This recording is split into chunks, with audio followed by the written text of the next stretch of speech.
Welcome to Beyond the Code, the podcast where industry experts and brilliant legal minds discuss the impact of new emerging technologies. I'm your host, Yitzi Hammer, a lawyer and tech enthusiast. Join us as we explore the legal, regulatory, and ethical issues surrounding AI, blockchain, and more. Get ready to go beyond the code and stay ahead of the game.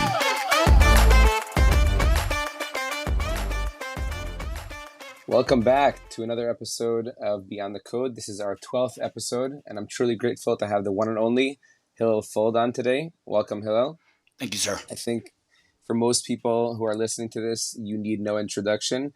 But for anybody who's been living under a rock, if you could just take 1 minute to try and introduce yourself. I know you have like many accolades, so I'll let you try and go at it yourself. Just a simple dude who loves tech and works with some really cool tech companies, writes a lot on tech, does a lot of video on tech, just a tech guy, marketing, content, all of it. I think you were the first person who was like famous for being famous. Like you were making a lot of noise on the internet before people were making noise on the internet about things that people didn't really know about. And you were the guy to hear it from. Okay, I'll take it. And you've been pretty consistent in your content over time. You're generally very, very positive. And you're generally like one step ahead of the game. You've advocated strongly for tech generally, but Israeli tech in particular and Israeli entrepreneurs. And I think your voice is a very important one in the tech sphere. Thank you. In our podcast, we try and focus on some of the scarier parts of tech, Black Mirror-esque, if you will. And generally, like new emerging technologies are where we're not really clear on where they're going, what kind of impact they're gonna have in the world. And as somebody who's heavily invested time and energies in tech generally and everything related to tech, I'm curious to get your perspectives on where you think tech is going, what your thoughts are on some of the new tech that's developing, AI, self-driving cars, anything that's like big and scary. I mean, I know that generative AI is like the first one that people could relate to. AI is nothing new, but when you put something in ChatGPT and you see a robot talking back to you, it freaks people out. So there's a lot of benefits for sure, but there's also a lot of scary aspects. I'd be really interested to hear your perspective. My perspective is that we need to open up history books. Like in most things in the world, we need to look back historically at what happens. And the answer is that every single time there's a new technology, literally, we freak out, right? I mean, we freaked out when the tractor was invented because farmers are going to lose their jobs, right? We freaked out when print was invented. We freaked out when the internet was invented. We freaked out when the mobile phone was invented. So this is what we do, right? We get scared of something new. We feel like it's going to ruin things, take our jobs, whatever. When in reality, in the short term, it presents, let's call it a new paradigm, but in the long term, everyone, benefits from it. So, I think just like the internet, just like all the technologies we use, it could be used for good and it could be abused for bad. I maybe this is a little bit controversial, I'm about to say, but if all you're doing as a professional can be easily replaced by a computer, perhaps you deserve to be replaced by a computer. If you're sitting and clicking on buttons to, put things in Excel sheets all day long, then maybe you're not using, your brain that you were given to its maximum abilities. And so I think long-term, all the technologies you mentioned can be abused, will be abused. I just read an article this morning, a horrible article where I don't remember what city, but there was, some small town that was, basically in shock because somebody took AI and made inappropriate pictures of girls in the town, meaning they took regular pictures from social media and used some AI to basically, take off their clothing, which is terrifying, which is horrible. But from that to, generative AI is terrifying and self-driving cars are terrifying, I think in the long term, they're going to be positive, net positive on our society. But we do need to be aware of the dangers and of the risks. Listen, I'm not, in case it wasn't clear, I'm not too scared. Yeah, I tend to agree with you. I think definitely anything can and will be manipulated for bad. The question is how we take it and channel it to do as much good as possible. And yet, I'm sure there are things that are being developed that you're scared of. Even Elon Musk, who's a tremendous advocate for AI and technical advancements, was one of the first ones to come out and say, okay, there's some scary stuff here as well, and we need to have our finger on the pulse. Like, what would you outline as like the scarier elements and the things that you really need to be careful of? Not their applications, but the tech itself. I'll answer the question what I think most people are scared of. How about that? I mean, at the end of the day, like I'm very very extreme in my opinions on this matter. You know, take for example, you know, Elon's company where he's going to implant chips in our brain, right?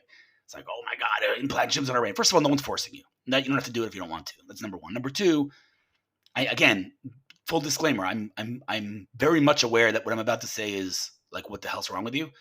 Because I have this debate with like my family and friends all the time. But like, you know, let's start with the question: is education a means or an end? Right? If education is a means to an end, then in my opinion, education as it stands in the traditional kind of classroom with a whiteboard is completely irrelevant. I don't think you need to study anything to be successful professionally, unless of course you're a doctor or a lawyer. But you know, listen, I mean, I have a degree in political science, right? So to me, education is an end, right? You're going to college to go to college. You're going to college to round off your education, to, you know, become a more intelligent human being, to train your brain to think more intelligently, not because I need to go to college in order to accomplish something. So if education is an end and not a means to an end, then doesn't it, you know, make sense that if I can get to that end, you know, quicker, instead of taking a horse and a buggy, I'm driving in a Lamborghini. I just logic dictates that I'll take that Lamborghini. And so if I can, you know, implant something in my brain without, obviously without, you know, medical complications or any, you know, side effects that will affect my life, in, you know, in a negative way, and I can put something in my brain that will just make me smarter, I don't really understand why I wouldn't do that. I mean, it's, to me, it's the equivalent of saying, don't use Siri, don't use the internet. Like, go to a library, go to an encyclopedia, study. Like, to me, it's like, why? I mean, if I could use the internet, why do that, right? So if I could get something implanted in my brain that will make me, you know, smarter with no side effects and no downsides, I don't understand why I wouldn't do that. But that, for example, is something that scares a lot of people, not me. 100%. I gave a lecture to academics 2 weeks ago, and before I got up on the stage to talk to them about how they could use it for academic research, there was a student who got up and talked about, you know, the student's approach to using generative AI, and he was like, "Doesn't matter what you do, we're going to be able to use these things to our benefit, to cheat, quote unquote." You know, he was saying how his entire degree was, you know, relatively hard the last semester. ChatGPT and others came out, and he just like rocked the whole thing. And when he got off the stage, they were all freaking out. How are we going to stop them? How are we going to catch them out on their cheating? And I'm like, you don't need to. Like, if they could use these things to ace their test, then they don't need whatever it is that you're giving them on these tests. Like, they'll be able to go to their jobs tomorrow, and they use these, and nobody's going to be trying to catch them out or say that they're cheating. They're going to be able to make their work more efficient. So you need to think how you can make your work more efficient. You need to think how you could prepare them better for real life by teaching them how to use these tools, these AI tools, and what to be scared of, etc. So I definitely think that there's a lot that could be done in our perspective of how things are changing. You know, what you're going to need and what you're not going to need. Right. No, there's that funny meme on Facebook where it's like, my math teacher told me throughout elementary school that I need to learn how to do math because I'm not going to have a calculator in my pocket at all times, right? So, I mean, you know, in the beginning of the internet, the beginning of the mobile phone, beginning of this, you know, it's like, oh, you can't bring your phone to school. We need to fight it. Oh, there's this new technology. It's the worst thing ever. Let's fight it. You can't fight it. Like, stop it. Embrace the technology. You're the one, as the teachers or as the academics, you're the one that needs to, you know, adapt. It's not the technology that needs to adapt. You need to adapt. You need to get with the program because this is the reality. And you could keep fighting the reality, but you're not going to win that war. Right, but I want to focus on one thing that you said before, where you said no one is forcing you. Right, I think a good example is like Sam Altman's WorldCoin, where he's scanning people's irises and, you know, offering all various benefits like you know, airdrop tokens or whatever. And you could say the same thing there. No one's forcing you, right? This is a real world thing. It's not Elon Musk's future-esque implants in your brain. This is something you can go now, get your irises scanned, and then give, you know, companies this data. Yes, no one is forcing you today, but when 90% of the world, or, you know, a significant percentage is going in that direction, you're gonna feel that you're left out, and you're gonna, in order to be able to get the full benefit of what society is offering you, you're gonna have to go ahead, scan your irises. It's kind of like social media, like, or WhatsApp. Like, you could say, I want to have a kosher phone and I don't want to have access to the internet, but then at the end of the day, you're missing out on like 90% of what society is offering you. So you're gonna have to you're going to be forced in the end of the day. And that's, I think, where technology takes us. Like at the beginning, you could be like, no, this is too scary for me. But once enough people are onboarded, it becomes like the norm. And either you catch up to everybody else or you fall way, way, way behind. You're irrelevant for, a lot of jobs in the market, and you don't know what's going on at your kids' schools. And, so 100%. in a sense, you're being forced. I mean, I don't know if forced is the right word, but I mean, at the end of the day, like I said, look at the people. Listen, you remember this. I remember this. It wasn't that long ago when we all said, like, why would I want a phone where people can, find me why would I want to be on social media? Why would I want to share that information? Okay, we all said it. Well, not me, but a lot of people said it. Like, okay, this is what we do. Again, like, people will fight back on these things and say, I don't want whatever it is, any of the tools that we're developing. They'll say it and they'll continue to say it until they realize they do want it because it will enhance their lives. And then there will be people, like you said, the kosher phone, for example, that won't jump on board, and they will be left behind, and that's fine. They can lead a lifestyle they want to lead, and that's fine. They don't need to be on board or on top of all the things that are happening. But if you want to be part of the 21st century and you want to gain the benefits of all these technologies, again, forget AI, like you said, self-driving cars. Like, people don't realize this, right? So, what we have today is one level of autonomy, right? So, my car, Teslas, they have this sort of kind of autonomous situation. But I had the chance to drive or to ride in the next generation autonomy. I met our Amnon Chashu at his house and drove or rode in the car that was fully autonomous. And I mean, we drove from Mevaseret, where he lives, to Jerusalem. Let's say a half hour, 40-minute drive, 9 a.m. with traffic, rush hour, merging into traffic, stopping, accelerating, literally did not touch a thing. I sat there and I was like, holy mother of God, I am in the future, right? There is nothing bad about that. You know what's going to happen? When that happens,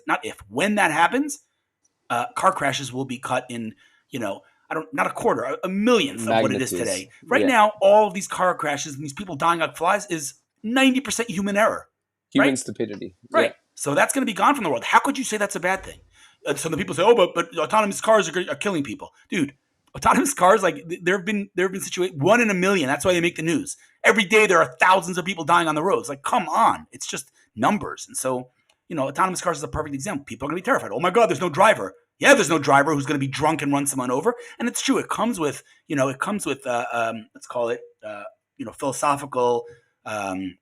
Let's call it, not conflicts. What's the word I'm looking for? Dilemmas, right? In other words, if I'm a driver, a human driver, and I have to swerve, and on my right is a cat, and on my left is an old lady, well, obviously I'm going to swerve right if I have to, right?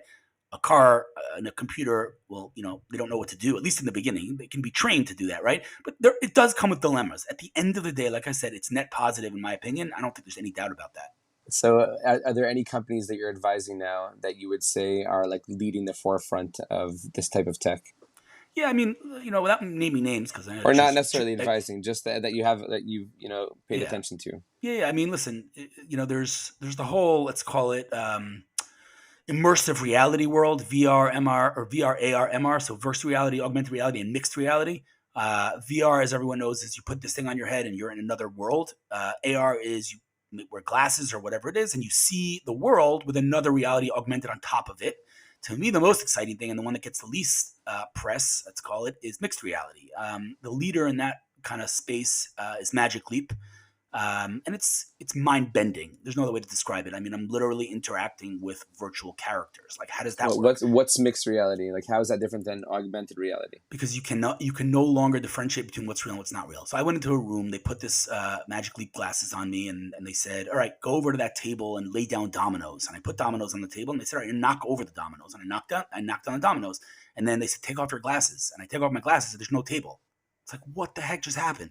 It's really crazy. It's really, really crazy. Now, like any technology, we don't know yet what the main application is going to be, whether it's, surgery or healthcare or other things. We don't know.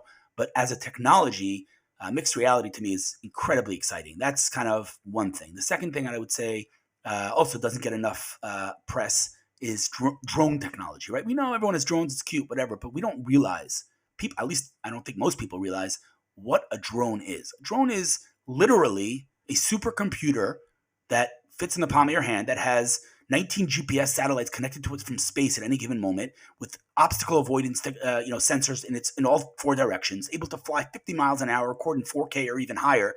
This is crazy technology. Like, yeah, so right now it's being used for like, fun purposes, recreational, and some, military, but it's going to change our world. I mean, even, an Israeli company, Flytrex, is the leading drone delivery service in the United States. It's an unbelievable company. But the point is, drones are going to penetrate our life in a major, major way. And I'm very excited about that because I'm a big droney.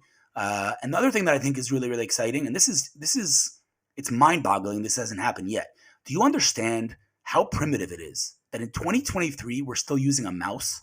Like, do we even think about this? Like, why are we not? True. It's crazy. But you know what? Forget the mouse. We talk about our mobile phones as if they're like, oh, these supercomputers in your pockets. Do you understand that our kids and grandkids are going to laugh at us that we walked around the street with a slab of glass in our face swiping on a screen? Like, Why? We don't. What's the future of that? It's going to be, what format? So what's glasses, the next evolution from like phones? Yeah, it's going to be. That's what scares me, by the way. Right. It's going to be more intuitive, more human behavior. Call it whatever you want, but we're not going to be walking on the street with a slab of glass in our face, swiping on a screen. It's just objectively primitive behavior. Whether it's glasses, whether it's something else. I mean, obviously Google Glass pioneered it many, many years ago. It was garbage because of the field of view and because of the battery. But, we know that Apple, they released their new thing. But so what do you think of Apple's? I mean, I haven't tried it yet, but that's not what I'm referring to. No one's walking around with that thing on their head, right? That's more for entertainment purposes. There is no question in the next 5 years, someone, whether it's Apple, Google, someone else, is going to release a product that will sit on our face, look completely normal, and will not, draw attention to it. That will be our computer. No question whatsoever. And I've tried many of them. Again, these things are not ready for, let's call it, mainstream usage. So I'm not going to walk around with a HoloLens on my head, obviously, or a Quest. But if you try these things, they're unbelievable. Instead of tapping on a screen or swiping or clicking on a mouse, you're just making a gesture in the air. Right? It's really, I mean, even it's funny. Like, I made fun of the new Apple Watch announcement that it's a double click. They pioneered the double click. It's like, really, but you're doing it in the air. You're tapping your fingers together in the air. I mean, it is pretty unbelievable. And so in the near future, we're going to stop using these ridiculous tools. And here's a prediction for you that some of your listeners might think is crazy, but I say within the next 5, max 7, 8 years, the iPhone department in Apple will be shut down. Wow. That's what I think. I think it's going to be replaced by something. And not only will it be shut down, but we'll be, in our lifetime, we will look back at the mobile phone and we will actually laugh like we laugh today at dial-up. Remember dial-up? At the time, we were like, dial-up internet. Yeah. We were like, oh my God, I can connect to the internet. So cool. Or ADSL. We were like, oh my God, fast internet. Like, now we look back, we're like, oh my God, we were so primitive, right? That is the way we're going to look back at mobile phones and at our mouse and all these things in the next 5 to 7 years, in my opinion. Wow. Okay, you've given me a lot of food for thought. How's that for the title of the podcast? The iPhone department to be shut down. So I think that I'm also very active in the crypto space. So Hillel, tell me, what is your stance on crypto? I don't have a stance because I'm not an expert on it. I'm not. I mean, listen. Obviously, I'm oversimplifying when I make the following statement, but I think I personally have a challenge, a problem, valuing something that has no real value. In other words, again, we can get into this debate, but like that's everything, right? I was just going anything has value that you attribute to it. Same as the dollar or the shekel. Right, so I was going to say the dollar, right? Social equity. To me, a currency as it stands today is also the biggest scam in the world. But like this webcam that I'm on, or this microphone, has intrinsic value. It's utility. Now, crypto is a lot more of utility than it was a couple of years ago. But even today, like, let's say I own X blockchain. I mean, X crypto, X Bitcoin. Great. Now what? Like, oh yeah, keep it in your wallet. Why? What am I doing with it? Like, okay, so some platforms now enable you to buy things, and I'm not like 100% no, crypto is going to die. That's not what I'm saying. But like, until there's some utility, until there's some, and even, by the way, even the dollar, right? The dollar, you're right, it is the biggest scam in the world, but at least it's widely, like, globally accepted as real value. So you're right, supply demand, I get it, but crypto's not. Crypto's still this thing that's niche, and there's no real utility for it. So I have a problem getting behind that. Okay, I could relate to that. I mean, I don't, but I could relate to that. Hypothetically. Yeah. All right. I'm gonna airdrop you some tokens after this, and then we'll see where they go in a few years. I wanted to talk for 1 second about Ari. Hill's brother Ari was a tremendous individual. He was an educator and just a wonderful human being. And on September 16th, 2018, while waiting outside of a shopping mall, Ari was stabbed in the back by a 17-year-old Palestinian terrorist. I don't know if you know, Ari and we spent 2 years together teaching in a Tivaye, and he was really a larger than life person in every sense. Like he made a lot of noise, and he had a ton of personality. He was really like somebody who lived what he believed in, right? He was constantly talking about Eretz Yisrael, and he was a Zionist adasof, right?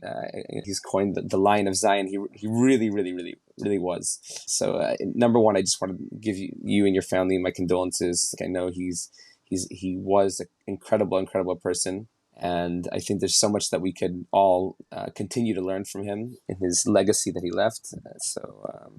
With that, Gmal Chatima Tova and a Shana Tova to you and your family and to all of Am Yisrael. Amen. Thank you, sir. Thank you, Hillel. I really appreciate this. Just for the audience, if anybody has never heard of you, what's the best way for them to follow you? I mean, go to hillelfuld.com or any of the social platforms. Like Hillel Fuld. Yeah, LinkedIn, LinkedIn, Twitter. Where are you most active these days? It's a good question. I mean, if you look just like, let's say, the number of tweets or number of posts, I would imagine Twitter. But most engagements, LinkedIn, and maybe then Facebook and then Twitter. I don't know. I never really quantified it, but I think LinkedIn I have the most followers, and then Twitter. So, or X. Is the vlog still active? Yeah, X, of course. Yeah, 100% still active. Yeah, there's YouTube, there's Instagram, there's a lot of them. What are your thoughts on like Twitter post-acquisition, post-rebranding? I mean, the truth is I change my mind every day. Is he a lunatic? Is he a genius? I don't know. Maybe he's both. But listen, he's Elon Musk. There's no question that he has, I think, some method to his madness. Some of the things he did are just ridiculous, like straight up ridiculous. Some of the things he did, I think, are good. On a personal level, it's very anecdotal. I can't really give you scientific data, but it feels very much to me that I'm getting exponentially more anti-Semitism since he bought the company. But again, there's so many variables. So many variables here. I can't say, if I took the same, let's call it same tweet then and now, I would get more now. But it happens to be that I'm getting a lot more now. It could be that it's related to my posts. I don't know. But it's a pretty sick place over there. I mean, I'm getting some seriously sick replies to my tweets. Yeah, I feel the same. I would also agree with you that like his lunacy has some kind of methodology to it. If you haven't yet, I recommend Walter Isaacson's new biography on Elon Musk. It's phenomenal. I'm listening to it on Audible. It's, somebody who has so many technologies that are so closely related to our lives. I find like I really want to understand what makes this guy work. And Walter Isaacson is like a number one biographer. So highly recommend. And I guess it's like a fun experiment. I'm not loving the new Twitter, but it's definitely like it's fun to watch. Yeah, no, I mean, listen, for me, Twitter, it's basically built my whole career. I mean, amazing things have happened to me on Twitter over the years, so it's kind of sad to see what's going on over there. But I do hope, and I somewhere deep down believe that he knows what he's doing. I really just hope he does. I mean, we're not going to get too much into it, but like, forget everything else that he did. Literally just forget everything. There's just to give you one example, right? Twitter.com would never have taken off without developers, right? Without TweetDeck, without Tweetbot, without all these apps that were built on top of the Twitter social graph that gave people access to Twitter.com from their phone, from whatever, instead of using Twitter.com, which was always a pile of garbage. And to shut down that developer ecosystem, it's like, dude, they made Twitter, and like all these developers are now super pissed, rightfully so. And forget developers. I used Tweetbot for years, and I built my whole career on Twitter because of Tweetbot. And Tweetbot's just one example. Just shut it down one day. It's just craziness. That's absolute craziness. And, I understand why he did it because he wants to monetize Twitter.com and he wants, the ad revenue to come to him. But that's, in my opinion, that's short-sighted. That's kind of playing the short game. And I think that really hurt the brand a lot, just to name one example. But who knows? Who knows what he has in plan?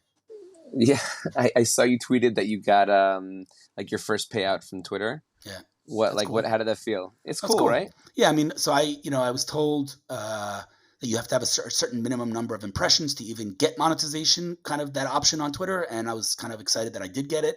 I mean, yeah, listen, it's not big money by any means, but a couple $100, not bad. Yeah, I mean, I think if you write more hate content, then you'll probably get more money. which, by the way, it's an interesting point, because if you think about it, that's literally everything that is wrong with media today, right? In other words, I wrote about this on Erev Yom Kippur. Like, nuance doesn't sell, gray doesn't sell, black and white sells, right? They're either a villain or a hero. That's what sells. And so it's, you said it as a joke, but if I write more more pro-Israel things, I'm gonna get more hate, and then I'll get more revenue. I'll get more ad revenue. It's great. It's The whole system is designed in a fundamentally broken way. The old Twitter also worked that way. It fed off of conflict. Yeah. I mean, like the algorithm zeroed in wherever there was conflict. But I think the new one incentivizes it more, maybe because of the monetary aspect, or maybe just because that's what people are looking for. I don't know. Yeah. All right, well, let's hope for a better future, a more positive future. Thank you for listening to Beyond the Code. If you enjoyed this episode, make sure to subscribe, share with your friends, and to tune in again next week for more fun and insightful conversation.